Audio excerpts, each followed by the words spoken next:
Hello guys, இன்னைக்கு நம்ம சேனல்ல என்ன ரெசிபி பார்க்க போறோம்னா Ramzan special recipe Arabian pudding recipe தான் பார்க்க போறோம். அதுக்கு முன்னாடி சேனல் என்ன சப்ஸ்கிரைப் பண்ணலைன்னா சப்ஸ்கிரைப் பண்ணிக்கோங்க.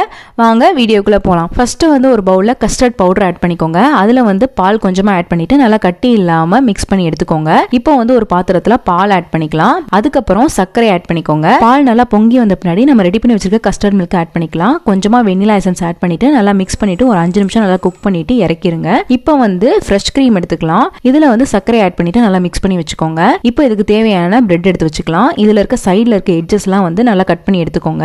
கட் பண்ணி எடுத்துட்டு இதை நம்ம அரேஞ்ச் பண்ணிக்கலாம். இப்போ ஃபர்ஸ்ட் பிரெட் வச்சுக்கலாம். அதுக்கு மேலேயே நம்ம ரெடி பண்ணி வச்சிருக்க கஸ்டர்ட் மில்க் ஆட் பண்ணிக்கோங்க. இதே மாதிரியே ஒன்னு அடுக்கி ரெடி பண்ணி வச்சுக்கோங்க. லாஸ்டா ஒரு லேயர் ஃப்ரெஷ் கிரீம் ஆட் பண்ணிக்கலாம். அதுக்கு மேல உங்களுக்கு தேவையான nuts and dry fruits add பண்ணிக்கோங்க. ரோஜா இதழ் வேணும்னா ஆட் பண்ணிக்கலாம், இல்லைனா ஸ்கிப் பண்ணிக்கோங்க. இதை ஒரு 2 மணி நேரம் ஃப்ரிட்ஜ்ல வச்சு எடுத்துட்டீங்கன்னா அரேபியன் புட்டிங் ரெசிபி ரெடி ஆயிரும்.